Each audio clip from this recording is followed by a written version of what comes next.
solemn reminder that nothing is free, is it? Not even the free antenna from Exceltex, did you say? Yeah. Yeah. I like those Exceltex guys. They're pretty good. We work with them a lot here at Omnia. Give me just 1 second. I want to set up a couple more things. I have to do that, so hold on.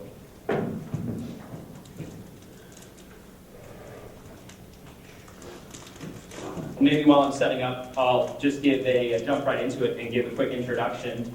My name is Joel, and I do a bunch of different things at Omnia. A little bit of like technical pre-sales engineering, a little bit of product management, and just a whole bunch of different things. We're a small company, we're a startup, so everybody kind of does everything. You guys probably know exactly how that goes.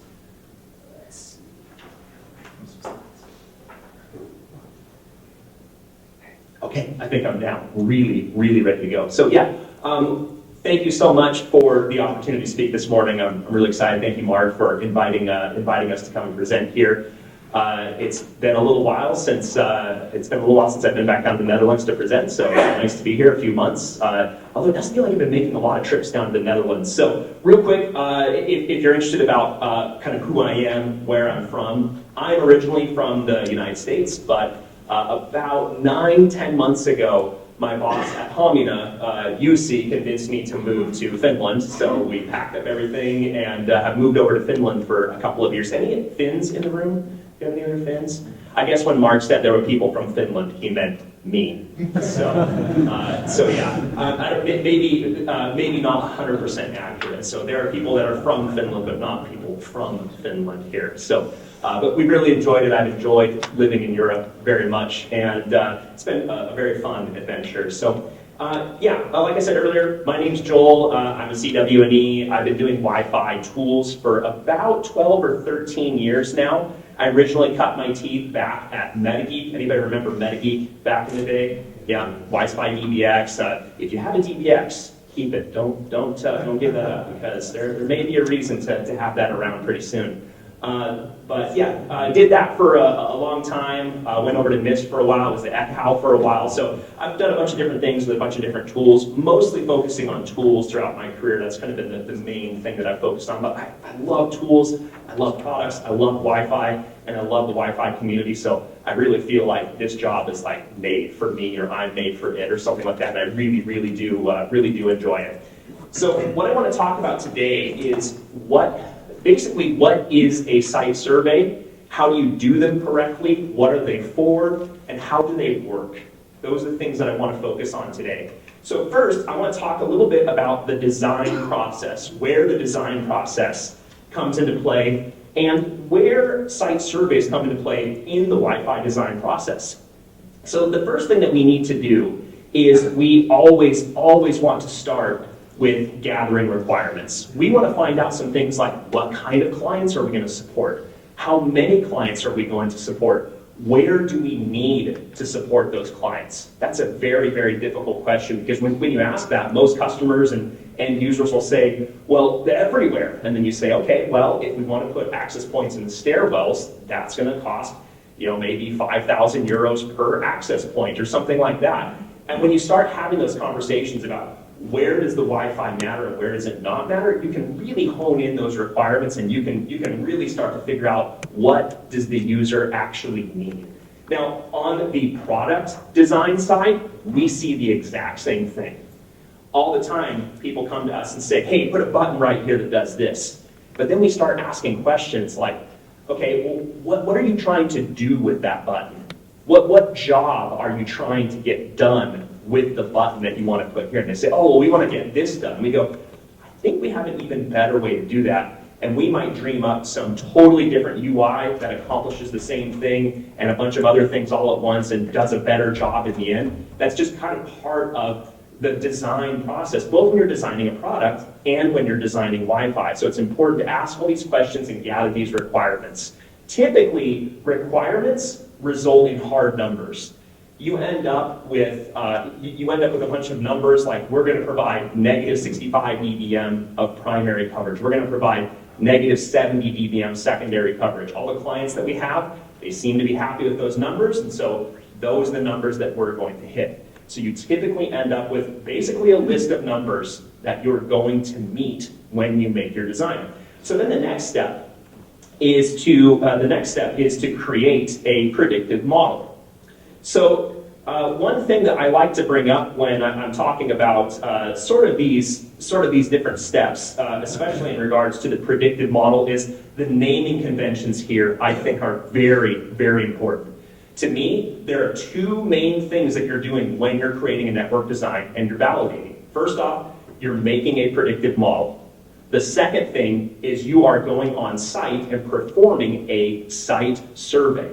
A lot of times I hear people say a predictive survey. One thing I would encourage you to do is, if you can, try to move away from that terminology, because it ends up making things a little bit more confusing and a little bit more muddied. Sometimes customers come to me and they say, hey, we're working on a predictive survey right now, and then I have to ask, okay, are we talking about you're making a predictive modeling tool, you're doing a design, like a virtual design, or are we doing a site survey? So that's one thing I would encourage you to maybe think about a little bit as you're considering the terminology that you're using. So I like to call it a predictive model, or sometimes a virtual network design. You'll hear me say that sometimes. And a site survey. To me, they're two totally different things. They do two very, very different jobs. And so it's a good idea to kind of keep those separated out when it comes to the terminology. So then the next step is, of course, to deploy the network. So we've gathered our requirements, we've got floor plans, we've gone in and drawn in walls using our predictive modeling tool, and it creates a model of our coverage. And then once we're happy with that, then we'll hang up the access points, deploy everything, power it all on, and then the last step is to go on site and perform a site survey. And that's when we go on site with a measurement device, whether that's an Osseum Nomad or an Ekhouse Sidekick or a USB adapter for use with Tamosoft or something like that. We're going to go on site and use those to gather the real world data and see, did we meet our network requirements or not? That's the main thing that we're looking for. Did we meet those requirements or not? Now, under the sort of site survey umbrella, there's a few other times that we might do a site survey.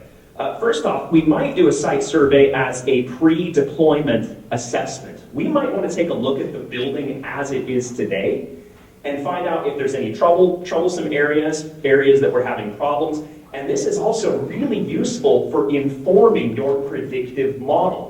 Now, the thing about a predictive model is it is a prediction. We upload a floor plan, we draw in some walls. We're making all kinds of assumptions when we do that, right? We're assuming that this is like a heavy drywall, actually. That's probably concrete or something like that. We're in the Netherlands after all. Everything's concrete here, right? So we have to make assumptions about what the buildings are made of. But when you do a pre-deployment assessment survey, you go and take measurements and just look at the APs that are there and look at how the RF is propagating through the space. You can glean a lot of information from that, and you can input those into your predictive model and make the model that much more accurate. Now, the model is never going to be perfect. It's funny, my job is to sell tools that give you imperfect results. Like, if you make a predictive model that is absolutely perfect, you probably put too much time into it, is ultimately what it comes down to. Predictive modeling helps us quickly design wireless networks, but if you can go and do this survey and input some of those findings into the model gets more and more and more accurate. So that's one place that you can do a survey. Next, of course, is troubleshooting. If you have a network that's having problems, maybe it's something that was deployed by your organization in the past or something like that, you can go and perform a survey to look and see what the problem is. Maybe it's something as simple as you find out that a few APs are down, and maybe you find there's just some areas that don't have as good of coverage as they were supposed to, or maybe there's code channel contention everywhere because the APs are using a bad channel plan or something like that. A site survey can give you information like this so that you can take action on it and fix it. And so you can use these for troubleshooting. Probably not the most common use case for them, but it is something that we do see people doing from time to time. Next is to do a design, an AP on a stick design. Now, this is actually something we don't support in Hamina yet. We're working on it right now. We'll have it done pretty soon. But of course, you can do these with Ekahau. You can do these, I'm pretty sure, with Tamograph.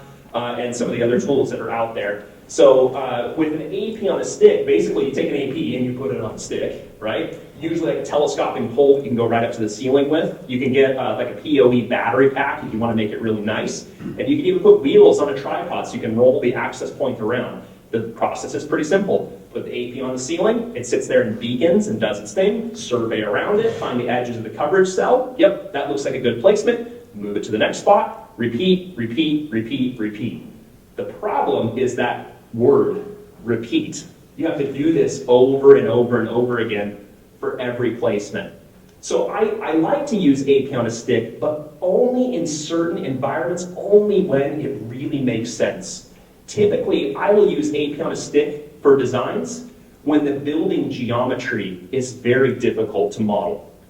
If it's a building that's very complicated, it's very complex, and there's just a lot of different angles and things going on, that's a good time to get out the AP on a stick rig instead of trying to do a predictive model. And sometimes you can even do a hybrid. A few times I've gone in and surveyed 1 or 2 AP placements and looked at how the RF propagated and then used that to tune the predictive model.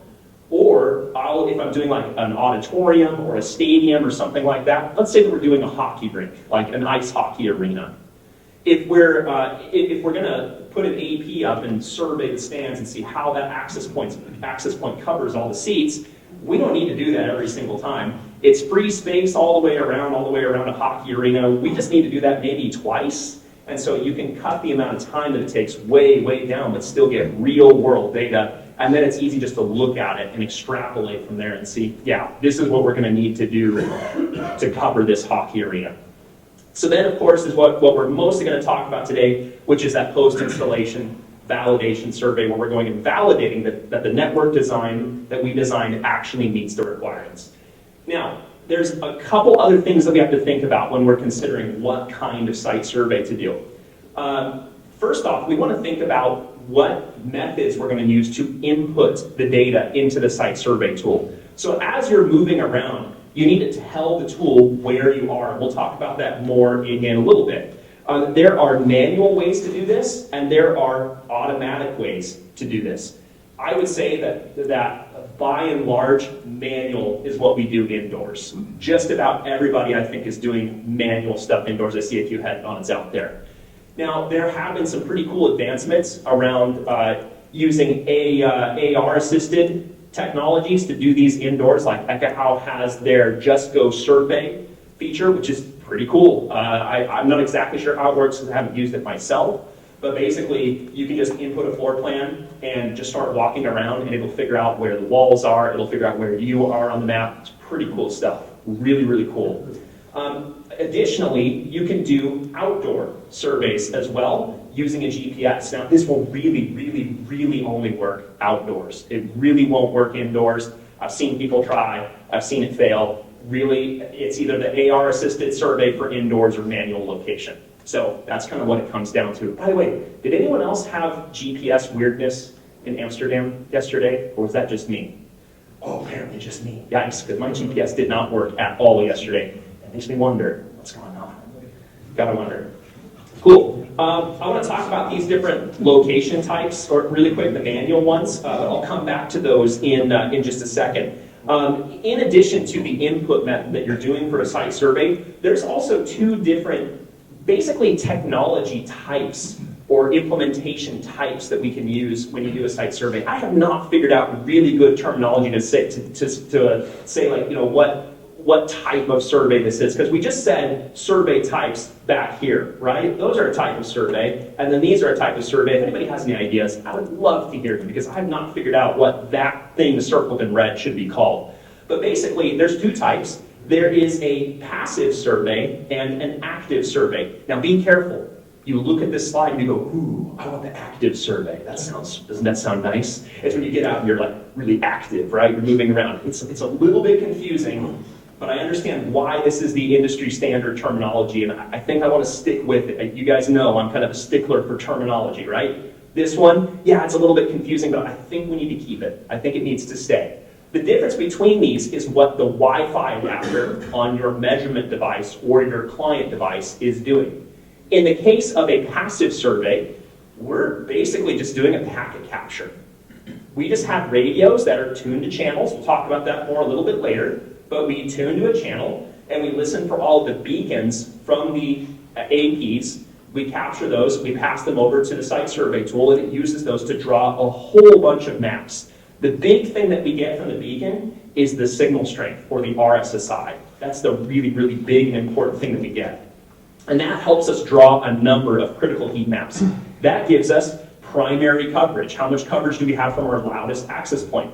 We also, of course, get secondary coverage and tertiary coverage from that as well. We can come up with a signal-to-noise ratio from that as well. Now, usually we're assuming that we know what the noise floor is when we do that. We're usually assuming like, negative 90, negative 95 dBm noise floor, something like that. So you kind of got to watch this one a little bit, but you can also look at a spectrum analyzer and figure out what it is in the real world and go input that into your tool and make it a little bit more accurate. You can do that. And then we're also using this to determine if there's co-channel contention. Do we have any APs that are sharing channels and stepping all over each other? So we use a passive survey to draw all of these heat maps. And to me, these are the important ones. These are the ones that really, truly matter. Now, the active survey is where we take a typical client device, like maybe we take an iPhone or an iPad, and we associate it to the network. So that's very different than putting a device in monitor mode. When we're associated to the network, now we can pass upper layer protocol data back and forth with the network. We can't do packet captures, we can't hear the beacons anymore, but we can pass upper layer protocol data. And so with that, we can do things like look at pings and look at speed tests with iPerf or something like that. These are nice to have, in my opinion. They're not the first thing that I always use, though. I always do the passive survey. Maybe I use the active survey, maybe, but I would say probably 9 times out of 10, I'm just going for passive surveys. That's what I typically do. Any questions or anything so far? Questions at all? All right, great. And by the way, if any questions come up, let me know. Just raise your hand, and I'll repeat the question so it gets recorded on video and everything. And yeah, questions are great. So, all right. So let's talk about the different survey types that are out there. The first one I want to talk about is a point survey. So this is where we go and stand in a spot on the map, and we tap on the map, and our measurement device sweeps through all the channels while we stand there and gathers beacons from all the channels, and then we move to the next spot. And then we tap again, and we do that over and over and over again until we have covered the whole map with little dots. The problem with a point survey is that with a point survey, we only gather data when we tap on the map.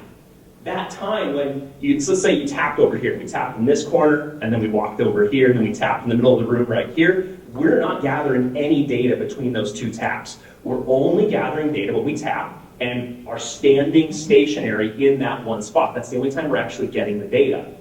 So these are great for spaces that are kind of like tight and difficult to navigate in. They're also really, really easy. They're super, super easy to do because you can take someone who's somebody that's not a Wi-Fi engineer, and you can hand them a site survey tool and say, hey, go stand on the map, tap where you are, wait till the little circle goes away, and then move to the next spot, tap on the map again, wait till the little circle goes away. Anybody can do that.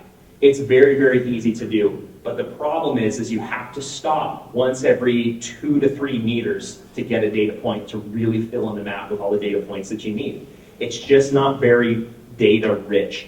But where I like to use it is in rooms that are congested, that are crowded. There's a lot of stuff going on in those rooms. Think like hospital rooms. If you're surveying a hospital where maybe you're surveying patient rooms and there's patients in the rooms. I've surveyed nursing homes where this came in really handy because you open the door, there's somebody in the assisted living home, and they're like, oh, hi, and they want to chat for a minute, right? And so you have your chat with them and let them know, oh, I'm just working on the Wi-Fi, and they allow you to come in the room. Then you can go take a measurement point on one side of the bed and on the other side of the bed and then move on. That's where this is really handy, is situations like that. The next is a continuous survey. Now, a continuous survey is very, very data rich, but it's pretty easy to mess up because there's a lot going on with the continuous survey, and it's happening really, really fast. It happens super quick. So basically, what we do with the continuous survey is we tap on the map, and then our site survey tool creates a buffer. and it starts looping through all the Wi-Fi channels and capturing all of those beacons. And every time it does a loop through all those channels and captures all the beacons, it takes its little buffer, and it puts a data point in the buffer. And so then once it's looped through, then it takes another data point and sticks that in the buffer, and it just keeps filling up this buffer with all of these measurements that we've taken. Meanwhile, we're walking somewhere. So we tap on the map, we walk at a consistent pace, and then when we arrive somewhere that we either want to stop or turn or something like that, we tap on the map again. And then what the site survey tool does, so we tap right here, and then the site survey tool goes, okay, you just walk from here to here. So it takes all of those measurements and it evenly plots them between the two lines. It evenly distributes them between the two lines. Because of that, we want to make sure that we walk at a very consistent pace between the taps. That's really, really important. And maybe I'll talk about that a little bit more in a bit. So we get to our next point, and as soon as we tap on the map there, we just immediately turn in the new direction and just keep walking. The key here is consistency. Between those taps, you want to be really, really consistent in how you're gathering that data. Although you can change your speed between taps. That is something you can do. For example, I just surveyed the hallway over here, and actually, I think I can just show you. Let's take a look. Let's see how the demo goes today. There we go. Okay, so here's a site survey that I just did here in our hotel. So here's the room that we're in right now, that room in the center. And then here at the end of the hallway, you can see that I did a continuous survey where I walked down one side of the hallway, tapped at the end of the hallway, turned, tapped again, walked down the other side of the hallway. Between those two taps, I walked very, very slowly. The main reason that I walk really slowly is because if you try to go really fast, let's say you're walking down the hallway, and then you tap, and you turn, and you tap, it's really hard to get that right. I don't know about you guys, but I don't have the coordination for that. So what I like to do, and I do it because it makes the data more dense. That's the main reason that I do it, not because I'm not coordinated. But what I like to do is I like to walk down to the end of the hallway, tap, and then I slow way down, and then I get to the other corner, I tap, and I take off again at my normal, faster pace. So what we get is between this tap and between this tap, we just get a lot of data points. So you remember a minute ago, let me get back to slides. There we go.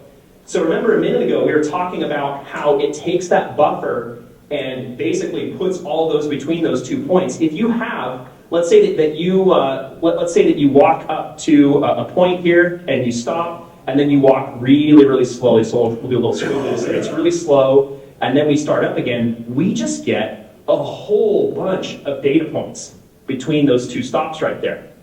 And so that gives us really, really good data. It just gives us a lot of data, and that's fine. You can do that as much as you want.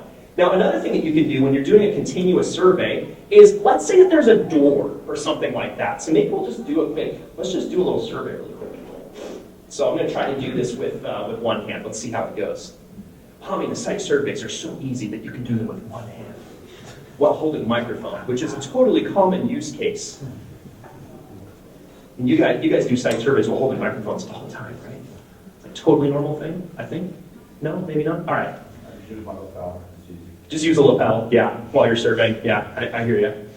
All right, cool. So what I've done here is I basically have just gone in. I'll show you this whole process a little bit later, but I've just gone in and set up a project in the web app in Hamina. So set it up over there, and then signed in with my iPhone. It basically pulled everything down from the cloud onto my phone, and now I'm ready to go find the project and do a little site survey. So we'll open this up and we'll type in van, open up the project.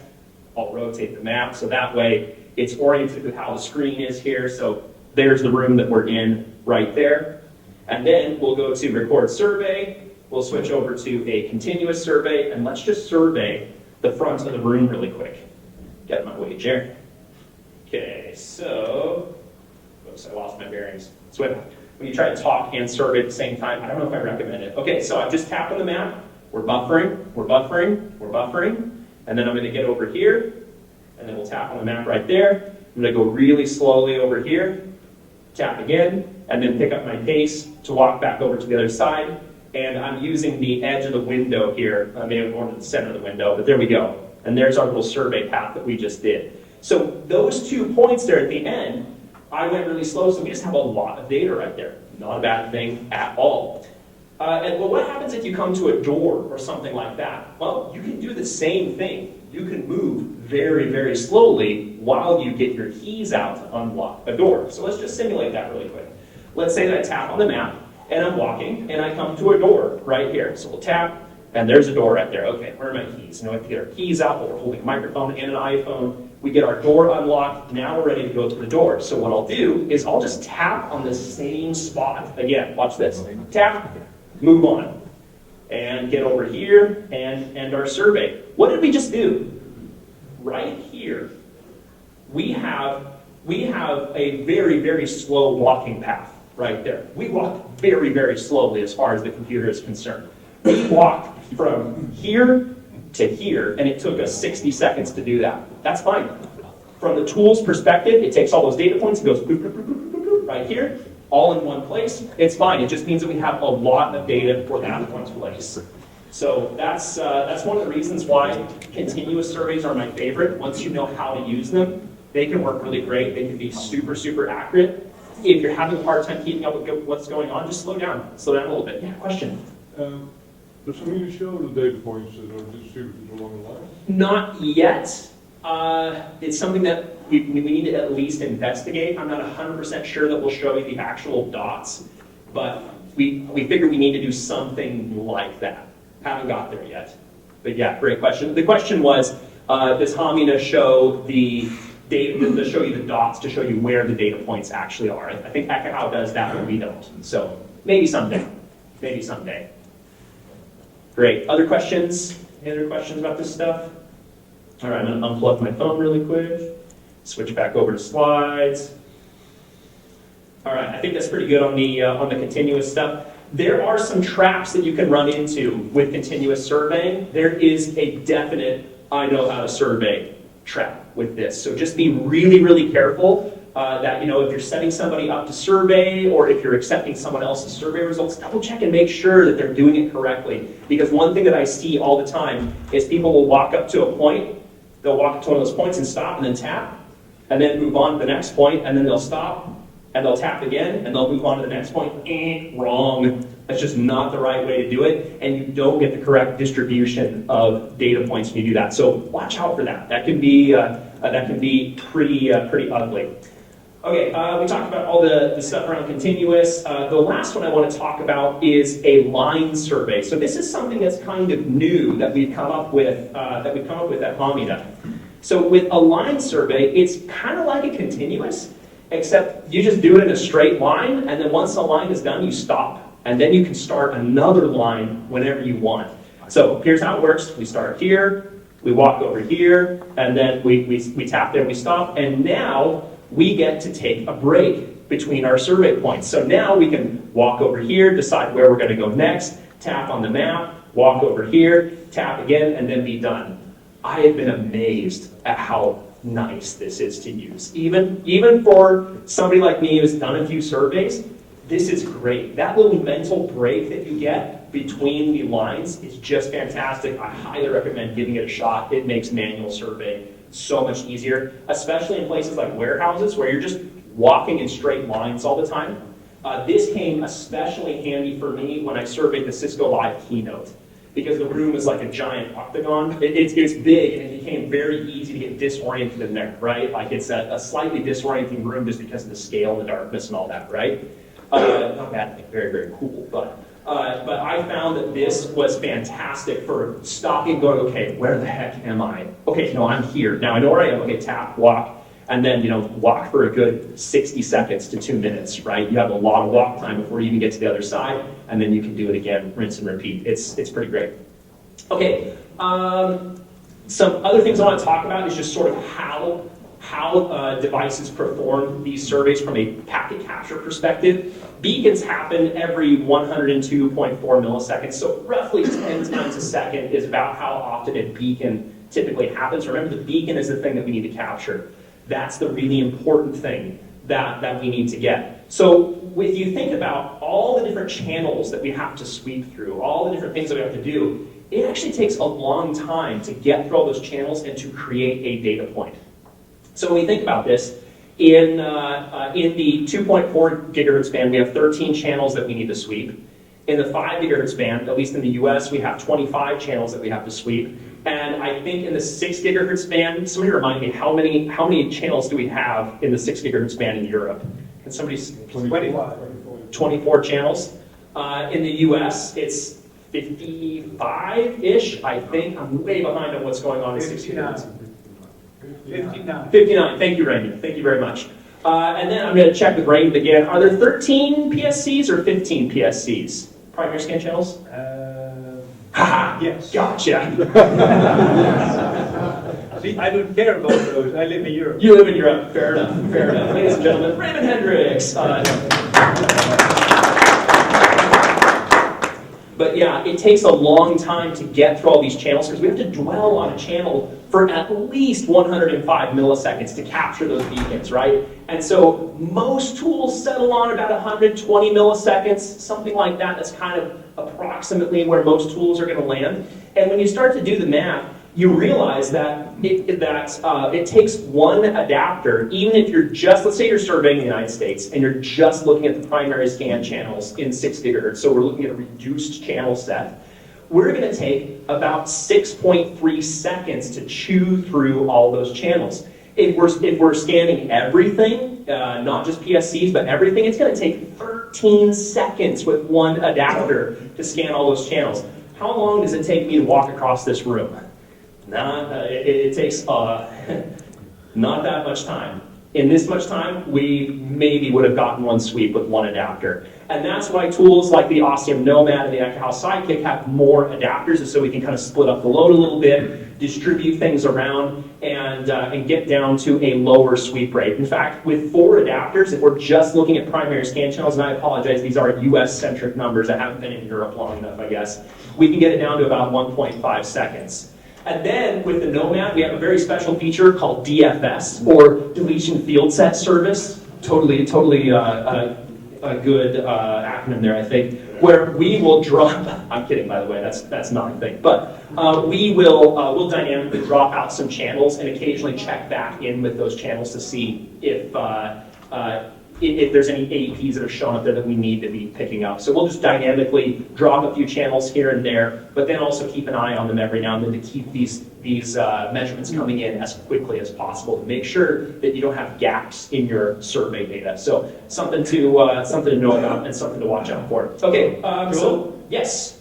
Are you using R&R to check other channels as well? I don't think so, no. I think it's pretty simple. I think we just basically say, if we haven't seen any APs on that channel in the last few sweeps, then we skip it for a couple of seconds and then come back to it and check it again. So, but yeah, R&R could be an interesting way to do that. But yeah, I don't think we're doing anything sophisticated like that yet. So, would be cool though. Would be very cool. On the amount of adapters thing, you can use Hamina with a WLAN Pi. Anybody in here have a WLAN Pi of any flavor? Any flavor WLAN Pis? Yeah, a few of you have WLAN Pis. So all the different WLAN Pis can be used with Hamina to do a site survey. It's sort of intended to be like the in a pinch scenario, where like maybe your Nomad or something like that is at home, you don't have it, but you do have your WLAN Pi. You can use them for that. This adapters thing though really, really matters. For example, the WLAN Pi M4 has one adapter, and it is very, very slow to switch channels for whatever reason. It takes in excess of 8 seconds for that device to sweep through all the channels, which I'm afraid is just not fast enough for what we need to do to perform a site survey, so I don't recommend the M4 for that. Whereas the WLAN Pi Pro has 2 adapters, and so you're looking at about 3.5 seconds for it to sweep through all the channels. So it's pretty good. It's pretty good. I don't think it's nearly as convenient or compelling as an Osseum Nomad or an Echo House Sidekick, but you absolutely can use those in a pinch. Cool. So what I want to do now is just kind of do a little quick demo of Hamina Network Planner and just sort of what it looks like to do a site survey and kind of set up the project and all that with a tool like this. So here, what we're looking at is this is our hotel. And I've collected some survey data here, and I'm going to hit refresh really quick so it brings in the most recent survey results. So those are just synchronized from the iPhone up to the cloud and then back down into the browser here. So there we go. You can see here's my 3 stop and go data points I did in the back of the room earlier. Here's my surveys that I did at the front of the room. We can look at it in 3D if we want to, and you can do some things there. One thing that we have deliberately done in Hamina is we have put the simulation and the survey results in the same project, and they don't affect each other at all. They do not touch each other. So for example, let's say that we have started to draw some walls and things like that. I'm going to do this one-handed. Let's see how it goes. So I'm going to say let's draw some walls, and I'm going to say that right here, let's do glass right here because there's a door right there, and then I'll switch over to a drywall, and we'll just draw it a few of these so you can kind of see what the process looks like. I'll switch over to concrete. We'll go around the stairway with concrete there. Over here, I've already drawn in some windows right there, but what I'd really like to do is I would like to put some concrete on either side of these windows just to dress it up a little bit. Probably won't matter for the predictive model, but that's okay. So we'll just go through and draw those in. Let's go take a look at it in 3D and see how it looks. Yeah, looks pretty good. So there's all the little windows and things that are right there. Oh, I really want to switch those over to doors. Let's do that. So we'll click on this, and I'll say that that's a glass door, and that one is also a glass door. Let's go back and take a look. Oh yeah, there we go. That will make your predictive model 1% more accurate, but it looks really cool. Yeah, exactly.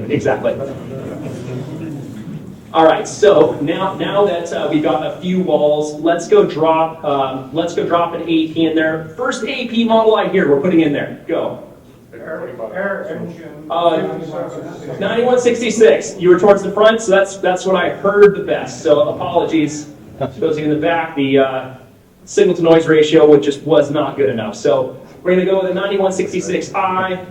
Let's go turn on coverage in the 5 gigahertz band, and then we can say, okay, yeah, we're going to put one in this room right here. Keeping in mind I don't have all the walls in here, so we're looking at a fairly incomplete predictive model right now. But there we go. There's some coverage, things like that. Well, let's do the elevator shaft. That's going to make a really nice. Shadow right there. So we'll say elevator. We'll go around the edges like this. I'm going to replace that little sectional wall with that, and there we go. There's the lift right there, creating all those nice shadows. Looks great. Okay, so now that we've got that in there, now we can start to do some comparisons between our survey and our predictive model that we made. So I'm going to refresh this really quick, just to make sure I've got all the most recent results in there. So here's our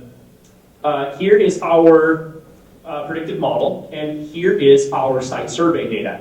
Now, one thing that I don't actually know which vendor these are. We don't have the automatic vendor populating feature in there yet, and I don't have the OUI memorized off the top of my head. But what I like to do with this is sometimes I'll just make a duplicate of this tab, and I'll just put one on the left side of the screen, and I'll put one on the right side of the screen, and then I'll just sit here and compare these two and start tuning walls until the two match up. It's ruckus here? Okay. So, yeah, hospitality, right? So, yeah, makes sense. But what I'll do is I'll get in here and start saying, like, okay, well, how's the heavy drywall look? I'll just basically go over here and click on a specific coverage cell. Like, we'll grab a coverage cell like this one. And I don't have enough data here to be able to really do this accurately. But what I would do is just go through and say, okay, well, all of our drywall in this building is set to 4 dB of loss. It's all set to 4 dBs of loss right now. So let's just change it up to 6 dB. And then compare the predictive model and see how does it match up with what we got from measurements. And so it's pretty simple. It does involve some manual work, but that's how I typically do it. Look at the survey results, look at the predictive model, and tune them together. Alternatively, though, you might just do your survey and go, yeah, we need to turn up the power on this access point over here. We need to turn down the power on this AP. Or maybe RRM needs a little bit more time, or ARM needs a little bit more time to figure things out and get all the channel blending correct. But we're confident about RSSI. So you can take several different approaches to that. So any questions about any of this before we wrap up today? Questions at all? Yes? So is it planned that Helena can learn to do it itself? That would be very interesting, and it's something that we're very interested in doing. And we have a couple of machine learning guys that are chomping at the bit to work on that. So I'm hopeful for that. We'll see what comes out of the research phase on that. Yeah. Other questions? All right. Is Mark in here somewhere, or did he leave? I guess Mark's not Could here. you show some of the reporting capabilities? Yeah, absolutely. Yeah, you can do that. Yeah, and we'll just do that until Mark shows back up. How's that sound?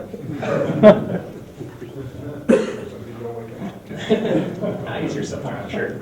All right, so I'm going to pull up a little office building here. So this one is another one that I've got both a predictive model of. By the way, you guys saw me draw the walls earlier. This fancy 3D model. We basically just take the 2D wall drawing that you've done and we extrude it up. You can input how high the walls are. You can input, like if you're doing warehouses or something like that, you can input the height of the attenuating objects and all that. And basically, you get a 3D model for free. There's really two main use cases for the 3D model, in my opinion. The first one is it looks cool. It looks very cool, which, a big part of doing Wi-Fi heat maps is they look cool and customers and managers really like that. And so that's a big part. What we do is make things look cool. This makes it look a little bit cooler. The second thing, the more important thing though, is that this helps you validate that your 3D geometry is correct. Do you have your access points set at the correct heights? Yes, we do. Do we have all of our shelves set at the correct heights? Yes, we do. It's all in there. And so that can help you make sure that the geometry is correct. Okay, so back to the office really quick. So like I mentioned earlier, there's our predicted model. One thing that we just added is we just added the ability to turn slopes into stairs, which I have not done in this one yet. So let's do that really quick. So I'm going to click on my slope floor, and I'm going to say draw as stairs. And there we go. Once again, our predicted model in this case is actually 0% more accurate than the predicted model, but it just looks cool, and so we put it in there. The real reason is you see our founder CEO was going through and drawing in the stairs manually, and we were like, let's just put a checkbox in there for it, and we did. So he really liked that. I like it too. Okay, so let's make the report. So here's our network. I'm going to go over here and hit create a new report, and then I'll just call this one hand report. It's way too involved. I should not have bothered. There we go. And now we could go through and say, like, okay, well, here's our bill of materials. We can put in project nodes. There we go. That looks pretty good. I'm going to get rid of our nodes and zones map. I'm going to get rid of tertiary coverage, and I'm going to get rid of all the 4G, 5G stuff because we just didn't put any of that in this. Do we have some WLA stuff in here? Yeah, we do. We have some WLA, so we'll leave that in there. And then I will go create a link to this report. So there's our link to our report. And then you can send this link to anyone, and they can open it up. You can password protect it if you want, but I'll just send you a link, let's say. So here it is. We're in an incognito window right now. I didn't have to sign into anything or do anything like that. We can click on the coverage map, and now we get a fully interactive version of Hamina that you can look at everything, but you just can't make any changes. So see, if I try to move an AP or something like that, it doesn't move. But the user can get in here and look at it basically as if they were using the tool, but they don't have to have a license or anything like that. They just need the link. That's that. You can generate PDF reports as well. I don't. Typically, people say you have to have the PDF, and then you say, look at this, and they go, never mind, I don't care about the PDF. That's typically what happens. So I think there are still a few people that really do need that PDF for various reasons. But yeah, that's what the reporting roughly, very quickly looks like in Hamina. Any other questions before we hand it back over to Mark? Yes? Can you use this tool also outside of the building, with trees, with hills, slopes? Yes, absolutely, absolutely. So you can do both surveying and the predictive modeling. I think you're asking about doing predictive modeling outside. So yeah, let's take a look at that really quick. So first, I'll show you the city of Hamina in Finland. So here we go, there's the city of Hamina, and what I've done here is I've just taken, there's really no special sauce happening here, I've just taken an image from Google Maps or Google Earth, put it in here, scaled it, and then I went through and drew in attenuating objects for all the buildings. Like, there's a building there in the center. But then if we switch over to 3D mode, that really helps it pop and really helps you understand sort of, how everything looks and what everything looks like. And you can see I've even done some things like trees and things like that. Let's see if I have my American football stadium in here. Here we go. So here's an American football stadium that I did. I lovingly call these trees my Minecraft trees. And basically all I did to build these is really, really simple. All I did to build these trees, let's go turn on our attenuating objects, is it's just two attenuating objects. We have the leaves, which start, we're good. They start at about 9 meters off the ground and 16 meters off the ground, and then my tree trunk it basically goes up to 9 meters, and so there's like a floating leaf block up above the block. See there, we had to put back to the Minecraft thing on accident. So, my kids thought this was great, of course.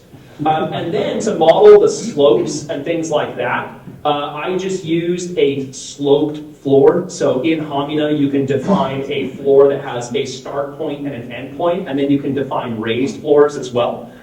So for example, the other day I was looking around on Google Maps and thought that the hill at Wimbledon would be kind of interesting. So here we go. I've just gone through and drawn in a bunch of areas that are slopes. And then if we hit the 3D button, now you can see that 3D geometry is there. So they basically draw like attenuating objects. And then, the APs will basically stick to the highways. You can see how the AP is moving up as I kind of march up the stairs.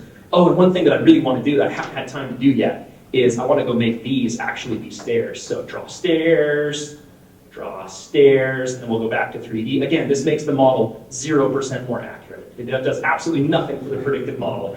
But there we go. Now we have stairs, and they look so good. So, yes.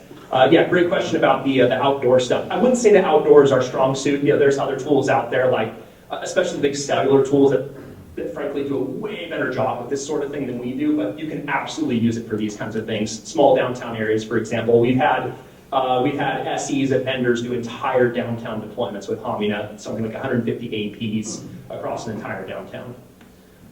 Any final questions before we wrap it up? All right. Oh, one last thing. Just one more thing really quick. Nothing super surprising, super amazing or anything. If you want to try out Hamina, if you want to try out the network planner, feel free to scan that QR code and fill out the form, and I'll hook you up with 30 days of Hamina for free. I'll get you Network Planner Plus so you get the slope floors and all that. And this will also sign you up for our Spam-O-Matic 9000, our mailing list. So, but we will try to be respectful of all that. But yeah, if you shoot us a message, I'll get you 30 days of Hamina, and you can try it out. If you have any questions or anything like that, then you can contact me. But anyway, thank you all so much for this. Really appreciate you taking the time to listen in and hear a little bit about site surveys, and I hope you enjoy the rest of the show today.